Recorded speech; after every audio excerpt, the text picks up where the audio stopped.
When Travis and Mitch Taylor climbed from their seats on the Ohio State Fair's Fireball ride Wednesday evening, the 18-year-old cousins pondered another spin. The Fireball, an aggressive thrill carnival ride that swoops like a pendulum and swings in a circle, had been their favorite for 8 years. But Travis had just arrived at the fair in Columbus and was hungry, so he suggested they first get some food. "And thank God he did," Mitch Taylor told the Washington Post, "because that's what saved us." Just moments later, the cousins watched with horror as their beloved Fireball turned lethal, killing gunmen and injuring 7 others in what Ohio Gov.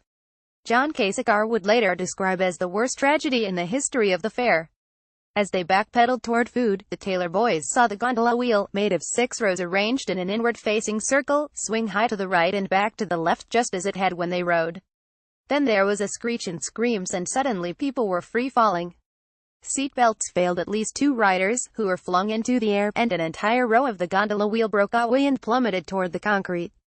The cousins shook with fear and said they thought, "What the hell just happened?" Shocked onlookers screamed and cried, Mitch Taylor said, and almost immediately police and EMS began blocking off the crowd from those who had been ejected during the ride malfunction. 3 of the injured were taken to Ohio Health Grant Medical Center. By late Wednesday, 2 had been released and 1 patient remained hospitalized in critical condition, a hospital spokesman said. Another 3 were brought to Ohio State University's Wexner Medical Center, where Dr. David Evans told reporters that multiple passengers were ejected at high speed, at high energy more than 20 feet or more. Just after 4 a.m., the hospital said that 1 of the patients was in serious condition and 2 were in critical condition. The victims vary in age, from teenagers to at least 1 in their 60s. At a news conference Wednesday night, Kasich called for a full investigation and ordered all rides at the fair shut down until safety inspections could be made. "We will get to the bottom of this," the governor said. "There will be complete transparency. The Ohio Highway Patrol will lead the inquiry."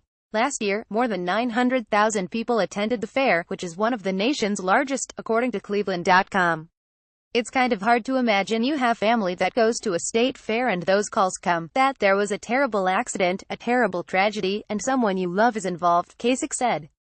Sen. Rob Portman of Ohio also issued a statement, saying he and his wife send their deepest sympathies to all those who were impacted by the accident.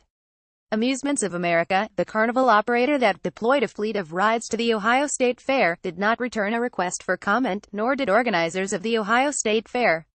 The fair's Twitter account later shared a statement, "Our hearts are heavy for the families of those involved in last night's tragic accident." The fatal Fireball malfunction prompted California State Fair organizers on the other side of the country to shut down the attraction to its guests, reported NBC affiliate KCRA3, even though it had not been flagged for safety issues. "As far as I'm concerned, unless the factory calls us and says it can run, it's down," Barry Scable, a contract inspector hired by